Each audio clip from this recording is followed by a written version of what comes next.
Why does every manga that ends have the worst ending ever?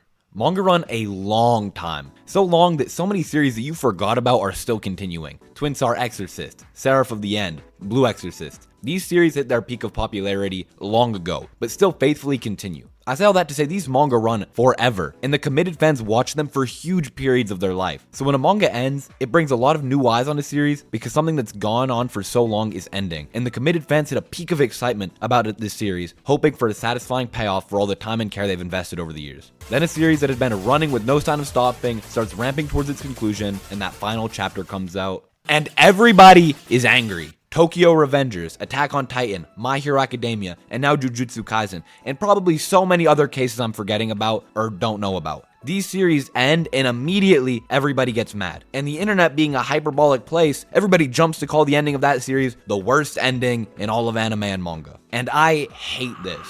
What are we doing? Why do we continue calling every manga's ending the worst ever? I think it comes down to our expectations and desires. There is something so different about reading a manga week by week and month by month rather than reading it all at once. You spend 10 minutes maximum reading that weekly chapter, but you think about what you've read after finishing and what's going to happen next week. And for monthly manga, it's even worse. In that process, I think oftentimes we also start to separate what we're actually reading from the idea of what we're reading. We no longer appreciate what the author is doing in each chapter, but what they could do next time, and also if the author will follow our agendas for the series. Manga discourse is weird. There are always people who argue over fiction and which characters they like, but anime and manga have more competitive discussions than anything else in my opinion. My guess is it has to do with how central competition and fighting is in so many of these series, and even in non-action series, there's some kind of love triangle creating competition, and we as the audience choose to care more about certain characters causing agendas, where if the character we like has something good happen to them, we get happy, and if bad things happen, we get mad, which is reasonable. If your favorite character dies, you get sad.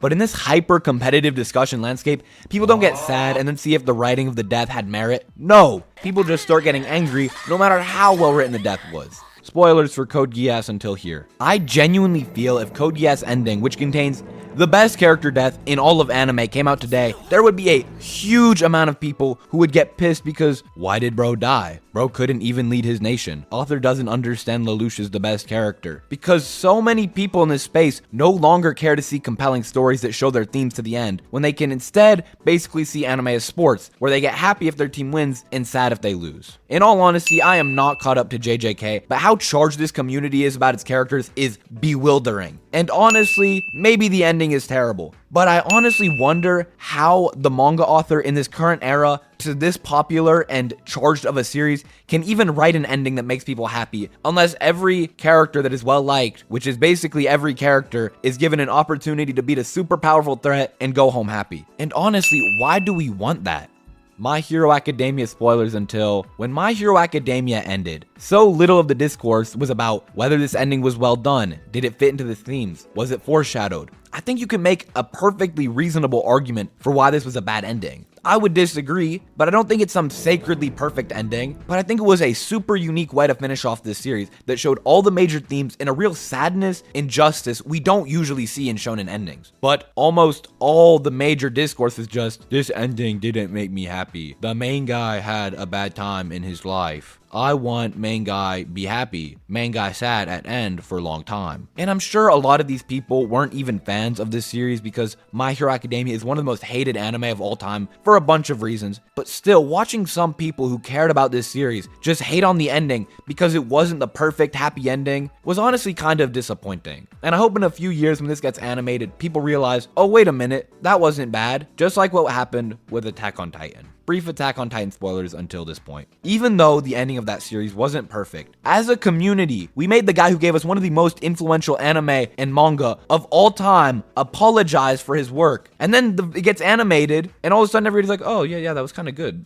Yeah, that wasn't that bad at all. Yeah, it was good. I like that. I like that a lot. And there were some changes made to the ending, which probably made it better overall. But were some minor issues really the problem? For some people, maybe, but for a lot of people, they just didn't like that their guy, Eren, died and had human feelings rather than being a cool genocidal maniac to the end, and that the sacrifice their hero made didn't stop war for all time, and some people just got caught up in the rage of the fanbase, and then, after a few years, the ending was slightly tweaked, and people were satisfied, and we need to give that man an apology. And again, you can dislike or hate whatever you choose. I think there are valid reasons to dislike anything. But for the sake of media literacy and good, thought-provoking stories, I ask that we stop labeling every single manga as having the worst ending of all time, when really the endings aren't that bad. And if you want to argue about why an ending is bad, rather than just saying, bro works at McDonald's, say why that feels dissatisfying and question whether or not it's supposed to feel dissatisfying and what that says about the characters, themes, and story. Every manga has the worst ending ever because people put what they would want to happen in a perfect world over what actually is the most compelling thing to happen or what the author decides to do with the story. Also, the internet has become a more polarized, argumentative place than ever, and anime discourse has always been like this and probably will always be like this, just it's in a more competitive, divisive internet than ever. And sometimes mangas just have terrible endings, bro. I really hope I didn't come off as pretentious in this video. I just want people to start appreciating manga again rather than tearing a series to shreds in its last moments. That's all. Thank you for watching.